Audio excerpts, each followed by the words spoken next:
We're tracing the way in which literature has treated the kings and monarchs and heroes of history. These are fragments of the 12th book of Homer's Odyssey. Homer stands really at the head of the Western European tradition of narrative. There are no epics older than the Homeric epics. The influence that texts like these have had is really quite incalculable.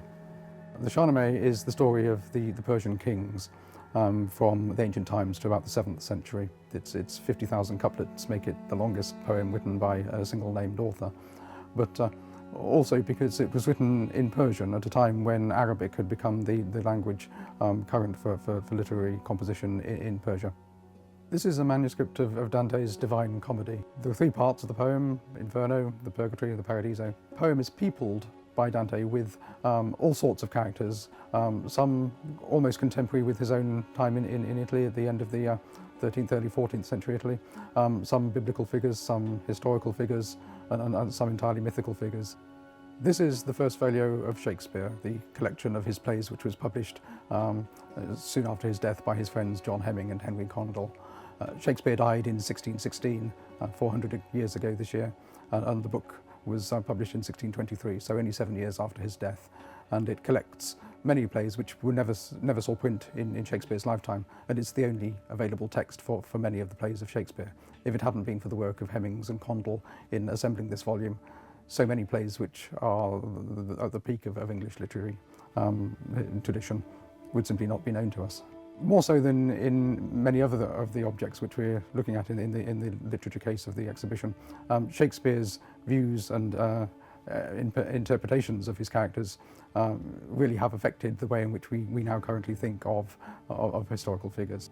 This is a product of the Kelmscott Press, the famous press set up by William Morris in the last decade of the 19th century. Morris himself, with the help of a man called A.J. Wyatt, made a translation of the Old English epic poem Beowulf.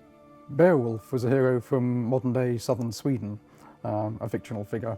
He fought monsters, he tore the arm off Grendel and then dispatched Grendel's mother as well, before perishing in a fight with a dragon. This example of a man who can lead, a man who can defend his communities, is an example of the kings and monarchs, the heroes that we've been following through this line of the Lines of Thought exhibition.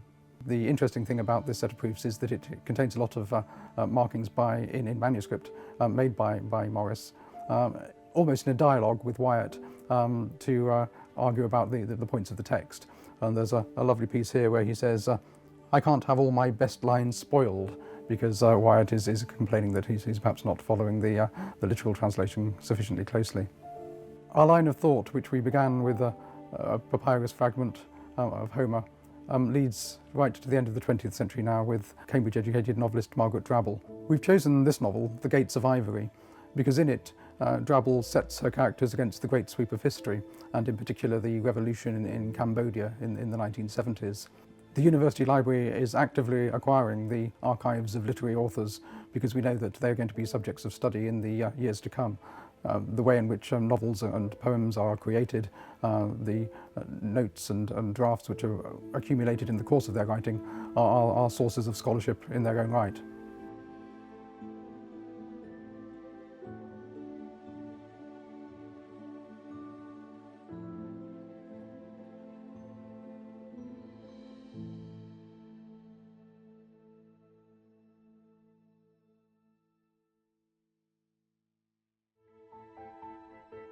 Dear world, yours